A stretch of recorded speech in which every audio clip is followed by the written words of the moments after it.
बल्कि जो पकड़ा गया था कसम उसको भी बिरयानी खिलाते थे।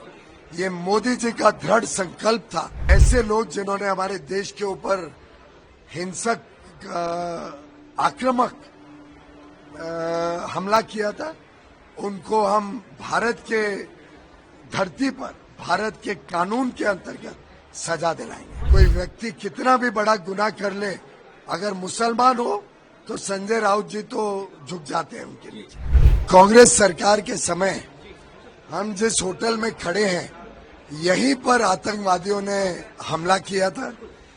ये होटल पे लोगों की जान गई थी, लेकिन कांग्रेस की सरकार ने कुछ किया नहीं आरोपियों के ऊपर सख्त सजा दिलाने के लिए, बल्कि जो पकड़ा गया था कसम उसको भी बिरयानी खिलाते थे। ये मोदी जी का दृढ़ संकल्प था कि जिन लोगों ने हमारे देश पर आंख उठाई उनको सख्त से सख्त सजा मिले।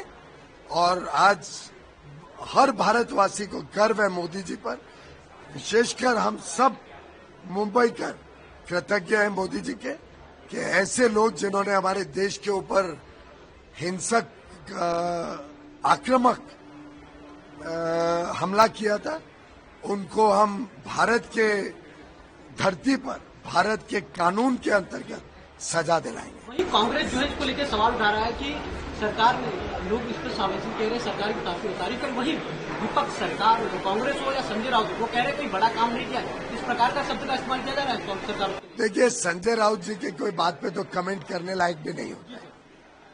मुझे लगता है वो तो कोई व्यक्ति कितना भी बड़ा गुनाह कर ले, अगर मुसलमान हो तो संजय राउत जी तो झुक जाते हैं उनके नीचे। शिवसेना, उद्धव ठाकरे जी की पार्टी, संजय राउत जी आज कांग्रेस से ज्यादा तुष्टीकरण करते हैं। और मैं समझता हूं ये पूरा इंडी गठबंधन, कांग्रेस जिसके मुख्य आरोपी है, इनका तुष्टीकरण की राजनीति से परे उठकर कोई सकारात्मक सोच नहीं है। देशभक्ति से वो देश की चिंता नहीं करते।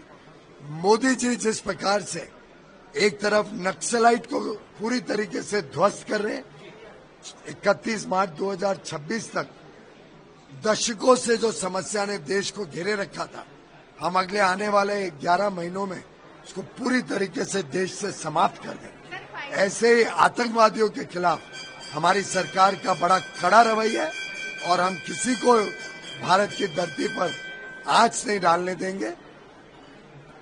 मुंह तोड़ जवाब आतंकवादी घटनाओं पर। सर, फाइनली 90 डेज का रिलीफ मिला है टेरिफ पे। It's really congratulation. भारत तो बहुत समझदारी से इस पूरे विषय को पहले से संभाल रही है। प्रधानमंत्री मोदी जी और प्रेसिडेंट ट्रंप ने फरवरी में ही निर्णय ले लिया था कि हम आपसी संबंध बढ़ाते हुए बायलैटरल ट्रेड एग्रीमेंट एक ऐसा करार करेंगे जो भारत और यूनाइटेड स्टेट्स के बीच व्यापार को सरल भी करेगा, 500 बिलियन तक यानी आज से 2.5 गुना बढ़ाने का काम भी करेगा। देशवासियों को नौकरी के और अधिक साधन मिलेंगे, देश की अर्थव्यवस्था को और बल मिलेगा। तो मैं समझता हूं भारत तो वैसे भी इस रेस में आगे था और हमारी बातचीत बहुत अच्छी प्रोग्रेस कर रही है। जो सदन में पास हुआ है उसको हम अपने राज्य में पास भारत का कानून पूरे भारत में लागू होता है और मैं समझता हूं 2026 के चुनाव के बाद वैसे भी उनकी सरकार रहने नहीं वाली है। भाजपा की सरकार बंगाल में भी हिंदुओं को न्याय दिलाएगी, वहीं मुसलमानों के भी हितों की रक्षा करेगी। और वक्फ कानून में जो बदलाव किया जा रहा है, ये पचपन्ना गरीब मुसलमानों के उज्जवल भविष्य के लिए किया जा रहा है। और बंगाल के मुसलमान भी इस बात को भली भांति समझेंगे और भारतीय जनता पार्टी को समर्थन देके तृणमूल कांग्रेस और ममता बनर्जी की सरकार को उखाड़ बाहर फेंक देंगे। आखिरी सवाल, मल्लिकार्जुन खड़गे कांग्रेस के अध्यक्ष है, वो कह रहे हैं हरियाणा की सरकार और महाराष्ट्र की सरकार ये फ्रॉड तरीके से आई है। एक बार फिर उन्होंने तो तेलंगाना और कर्नाटक की सरकार कैसे आई है? बहुत बहुत